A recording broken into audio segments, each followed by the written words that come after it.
ఇంతమంది మేము గతంలో ఎప్పుడు కూడా దాదాపు గతంలోనే ఒక గతంలోనే 70 మంది మహిళలు ఈ రోజున వేరే రికార్డ్ పోతే ఈనాటి సామాజిక అంశం మనందరము చర్చించాల్సిన మూఢనమ్మకాల్లో మునిగి తేలుతున్న జాతి సంస్కరణ అనివార్యం. జాతి సంస్కరణ జరగకుండా దేశాభివృద్ధి అసంభవం. ఇదంతా కూడా మీరు గుర్తించాలి. చూడండి, తుమ్మితే శకునం బాగలేదా? మన ఇంట్లో ఉన్న 9 వచ్చినాలు కూడా శకునం బాగలేదా? కాకి చూస్తే శకునం బాగలేదా? నల్ల పిల్లి వస్తే శకునం బాగలేదా? ఏమిటండి ఈ శకునం? అది పిల్లి మన ఇంట్లో పెరిగిందే కదా పాపం. విడు విడో మన ఇంట్లో నాయన మన అమ్మమ్మలే కదా విడో. ఏమ్మా పిల్లి మన ఇంట్లో పాలు తాగేదే కదా, కాకి రోజు మన ఇంటి మీద ఎగిరేదే కదా. వీటన్నిటితోటి మనం సహజీవనం చేస్తున్నామా లేదా? మరి ఎందుకైతే వాటి శకునం బాగలేదంటున్నాం మనం? ఇది మన మానసిక దౌర్బల్యం. వాటిలో తప్పు, మనలో ఉన్న లోపం, మానసిక పేదకి. అదొకటే కాదు, కేవలం ఇద్దరితో ఆగిపోతే వేరే విషయం. జాతకాలు వాళ్ళెవరో మన డబ్బుల కోసం, మనం ఇచ్చే డబ్బుల కోసం రకరకాలుగా చెప్తూ ఉంటారు. జాతకాలు కలవలేదని పెళ్లి జాతకారా? జాతకాలు కలవలేదని చెప్పి అనేక అంశాలు. జాతకాలతోటి చాలా చాలా దుర్మార్గాలు జరిగింది. ఆ అంశం మనలో ఒకటేమిటి, ఇలా చూసుకుంటే ప్రతిరోజు ప్రతి క్షణం ఏదో ఒక మనలో ఒక మూఢనమ్మకం మునిగి తేలుతున్నాం మనంతా కూడా. ఇంకొక విషయం తెలుసు, నాకు బాగా తెలుసు, ఈ వాస్తు పిచ్చోడు చాలా మంది తయారు. మన పిచ్చి కాదు, మన పిచ్చిని క్యాష్ చేసుకోవడానికి వాస్తు మేము బాగా బాగా తెలిసిన వాళ్ళం శాస్త్రజ్ఞులు చెప్పి తిరుగుతూ ఉంటారు. ఇద్దరు అన్నదమ్ములు పంచుతారండి వాళ్ళు. ఇద్దరు అన్నదమ్ములు పెంచిన తర్వాత ఇంట్లో ఒక ఆవిడ ఏమంటుంది, మీ అన్నయ్య చూడు మన ఈశాన్య భాగం లేకపోతే చేసేట్టు ఒక ఆవిడ. ఇంకొకటి బాగా ఏమంటుంది, మీ తమ్ముడు చూడు మీకు ఆగ్రహం లేకుండా చేశారు. చివరికి ఇద్దరు కొట్టుకోవటం, పోలీస్ స్టేషన్ పోవటం, కోర్టులు పోవటం. ఒకటి కాదు, నాకు తెలిసిన వాడు ఉన్నారు, నాకు తెలిసిన వాడు, మా బంధువులు కూడా ఉన్నారు కొట్టుకొని కోర్టులు పోయిన వాళ్ళు. ఇలా ఒకటి కాదు, ఎన్నో రకరకాల అంశాల్లో మునిగి తెలుపుతుంది జాతి. మరి ఈ జాతి ఎలా అభివృద్ధి చెందుతుంది? ఏతోబద్ధ జీవన విధానం లేకుండా ఎలా అభివృద్ధి చెందుతుంది అని చెప్పిన దాంట్లో వాస్తవం ఉందా? మీరంతా కూడా అంగీకరిస్తున్నారా? మీరంతా అంగీకరిస్తే ఒకసారి చప్పట్ల ద్వారా తెలియవచ్చు. మరేం చేయాలి? ఏమండి,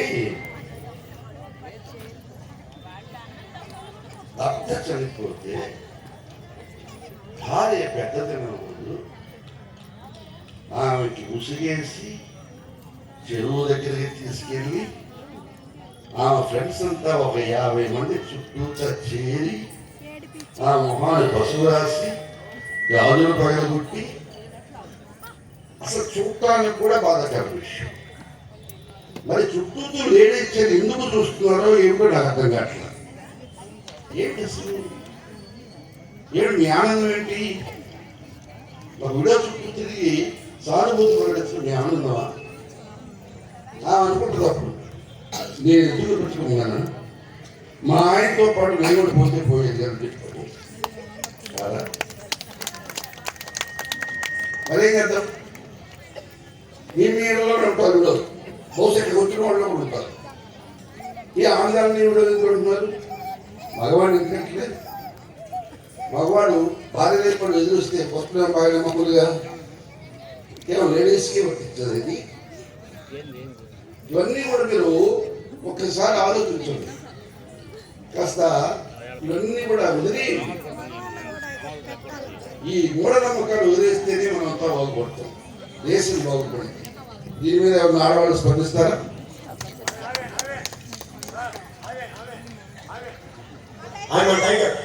టైగర్ సార్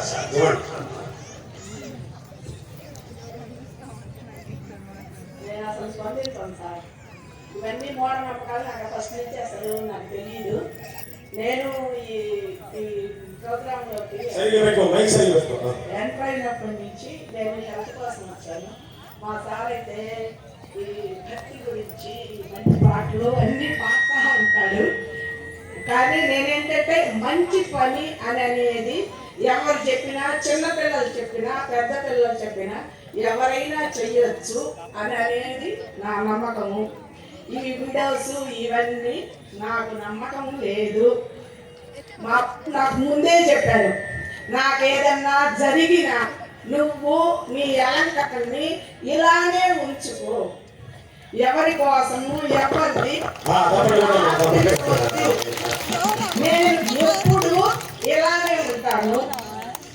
ఒకవేళ నేను ముందు పోతే నాకు తెలియదు, మా వారు మాత్రము నాకు ముందే చెప్పారు, మేము కమ్యూనిస్టులము, మాది తమిళపాడు, మేము కమ్యూనిస్టులమే, మాకు అసలు ఈ ఆచారాలు ఇవన్నీ మాకు అసలు లేవు, మేము అసలు స్పందించము, వాస్తు కూడా చూడను. నేను ఈ ఎదురు రావటాలు ఇవన్నీ నేను మంగళవారం లేదు, బుధవారం లేదు, గురువారం లేదు, లేకపోతే ఈ రోజు మంచి ఆ రోజు చెడు అనేది నాకు లేదు.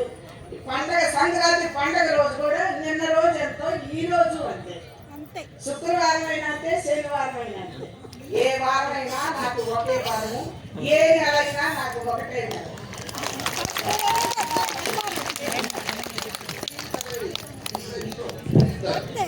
ఇలా ఉండాలి ఆడవాళ్ళు.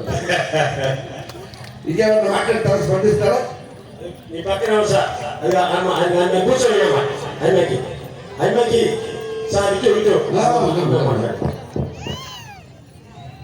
నమస్తే సార్, నా పేరు సుకన్య. మీరు అసలు ఈ ఎన్టీఆర్ కళా పరిషత్ స్టార్ట్ చేసినప్పుడు మేము అంటే మాకు తెలియదులే, ఒక 7 years క్రితం మేము ఇట్లాగే వచ్చి చూసి ఇన్స్పైర్ అయ్యి మేము అసలు నేర్చుకున్నాము. కానీ దినదినము నాచార్య సార్ మా ఒంగోలులో దాదాపు ఒక 15 సమాజాలను ఏర్పాటు చేశారు. అయితే మీరు చెప్పిన విషయం గురించి మొన్న కూడా చెప్పారు కదా, బిచ్చగాళ్ళ రహిత ఒంగోలు కావాలని. ప్రతి ఒక్కరు ఎవరో ఒకరు ఆచరణలో పెట్టకపోతే ఇలాంటి మంచి మంచి కళా పరిషత్తులు ఏర్పడవు, ఏది కూడా సాధ్యం కాదు. ఎవరివాడు మాకెందుకులే అనుకుంటే ప్రతి ఒక్కరు ఎవరికి వారు మేము మొదలు పెడతాం ఫస్ట్, తర్వాత మిగతా సంగతి అని ఎవరికి వాళ్ళు ధైర్యంగా ముందుకు అడిగేస్తే అది సక్సెస్ అయినట్లే. ఇప్పుడు ఎంతో నాకెందుకు ఎన్టీఆర్ కళా పరిషత్ నిజంగా సక్సెస్ అయినట్లే. అట్లాగే ఈరోజు మీరు మహిళల గురించి కూడా చెప్పారు, చాలా బాధాకరమైన విషయం. ఆడవాళ్ళని అలా వింత పశువులాగా వికారంగా చూస్తుంటే ఇంకా సమాజం ఎందుకు అలా దౌర్బల్యంతో ఉందో ఇప్పటికీ కూడా చెప్పలేని విషయమే. అంటే ఏంటంటే అమ్మ మన కట్టుబాటు, మన ఇల్లు, మనము అని నువ్వు ఎదిరిస్తే పక్క వాళ్ళు ఏమంటారు. మా వాళ్ళు కూడా చనిపోయారు ఇటీవలే, ఒక 2 years అయింది. అయితే నేను మాత్రం అలా చేసుకోలేదు. వాస్తవంగా మా అమ్మ వాళ్ళని ఒప్పించాను. నేను ఇంట్లోనే అలాంటి ఏమీ లేకుండా మా వాళ్ళందరూ తెలుసు, సత్సాంప్రదాయం మనమే గౌరవించాలి, మనమే ఆచరించాలి, మనమే పాటించాలి. ఆ తర్వాత నెక్స్ట్ వచ్చే జనరేషన్కి అయినా మనం ఆదర్శంగా ఉంటాము అని నేను అందరినీ ఒప్పించి అలా చేయకుండా ఊరికే బొట్టు పెట్టించుకొని అలా 10 నిమిషాలు కూర్చొని స్నానానికి తీసుకెళ్ళి అట్లా మనంతోటే ప్రారంభం చేయాలి ఏదైనా సరే. మీరు చెప్పిన విషయం చాలా బాగుంది, కానీ ఆచరించితే అది అందంగా ఉంటుంది. రేపు వచ్చే జనరేషన్ ఖచ్చితంగా, ఒకప్పుడు భర్త చనిపోతే చితి మీద వేసేవాళ్ళు, అదంతా ఇప్పుడు లేదు కదా. మరి బాల్య వివాహాలు కట్టడి చేశారు, అట్లాగే ఇది మాత్రం ఎంత కట్టడి కాదు, ఖచ్చితంగా కట్టడి అయింది. దాన్ని నేను ఒప్పుకుంటున్నాను. ఈ జనరేషనే మారింది, మా జనరేషనే. మమ్మోడుకున్నంత మమ్మమ్మోడు ఉన్నంత లేదు. అప్పట్లో మా నాయన కూడా జాకెట్లు లేకుండా తిరిగేవాళ్ళు అంట. మరి అదెంత ఘోరం. అవన్నీ మారినాయి కాబట్టి ఇది కూడా ఖచ్చితంగా మారింది. ఏం లేదు, అందరు పొట్టు పెట్టుకోవచ్చు, పూలు వేసుకోవచ్చు, గాజులు వేసుకోవచ్చు, ఏం తప్పు లేదు. మన వాళ్ళు అలా ఆడవాళ్ళు ఏమవుతారు అనే భయంతో ఏర్పాట్లు చేశారు. ఇవాళ మగవాళ్ళతో సమానంగా జాబులు చేస్తున్నారు, బయటకు వెళ్తున్నారు, ఫ్రీగా తిరుగుతున్నారు. మనమే స్వేచ్ఛలు ఇచ్చాము, మరి మన పిల్లలకు కూడా స్వేచ్ఛలు ఇవ్వాలి కదా మనం. కాబట్టి మనం ఆచరించితే మన పిల్లలు కూడా మంచిగా మారుతారని నా అభిప్రాయం. సో నా ఈ అవకాశం థ్యాంక్ యూ సార్. ఇక్కడ ఈ మహిళా మహిళలంతా కూడా ఇప్పుడే ఒక నిర్ణయం తీసుకున్నాం. మిగతా విషయాలు ఈ విధవరాలు అనే మాట మీద భర్త చనిపోగానే చేసే ఈ ఉండే చూడండి, ఏదో కార్యక్రమం, దాన్ని ఇక్కడ ఉన్న ప్రతి మహిళ వ్యతిరేకించాలి. మీ ఇళ్లలో జరగకుండా చూడాల్సిన బాధ్యత మీ మీద ఉన్నది. ఎవరన్నా కానీ, కన్నవాడు మగవాళ్ళు కానీ ఆడవాళ్ళు కానీ ఎవరన్నా కానీ మీ ఇంట్లో పొరపాటున కథం చనిపోతే అతని భార్యని ఇంకా గౌరవంగా చూడాలి తప్ప ఆమె ఈ విధంగా కూర్చోబెట్టి 100 మంది మహిళలు చేరి అయ్యో అక్క అయ్యో ఆమె ఏంటిది ఆవిడ ఒక రకంగా పడితే నేను పెట్టాలా? నేను చెప్తున్నా కదా, ఆ సానుభూతి అనేది ఇతనికి ఒక పరిమితి ఉంటుంది. ఎంతవరకు అంతవరకు అది మొన్నే పడ్డాయి అయిపోయినాయి. అప్పుడు వాళ్ళ మనం చేసి సానుభూతి చేయటం కాదు. ఎన్ని మానేయాలంటే మీలో మార్పు గుంటూరు మెడికల్ కాలేజ్. మీకు తెలిసిన ప్రతి చోట కూడా దీన్ని ఆపండి. మీ ముందు మీలో లోపలి, మీలో లోపలి, మీ జీవితాల్లో ఆపండి. గుర్తు భక్తితో రాడా చిన్నప్పటి నుంచే వచ్చింది. జేఎన్ఎంఏ అయిపోయినాయి. చదువుకోవటం భక్తితో రాడా చిన్నప్పటి నుంచే వచ్చింది. అన్నీ చిన్నప్పటి నుంచే వచ్చింది. కాబట్టి ఇప్పుడు ఒక ప్రత్యేకం చేద్దాం. ఈ విధవరాటల్ని సరే సరే. సామాజికంగా మనం గౌరవించాలి. వాడు ఎదురొస్తే చెడు జరిగింది, సెక్యులర్ మంచిది కాదు అనే అభిప్రాయాన్ని మనం అంతా వదిలేయాలి. దీనికి అంతా ఏకీభవిస్తారా? ఏకీభవిస్తే మొత్తం కంపెనీగా support thank you very much. మీకు ప్రయోజనం ఇస్తాను. పాటేస్తారా ఆపేద్దామా?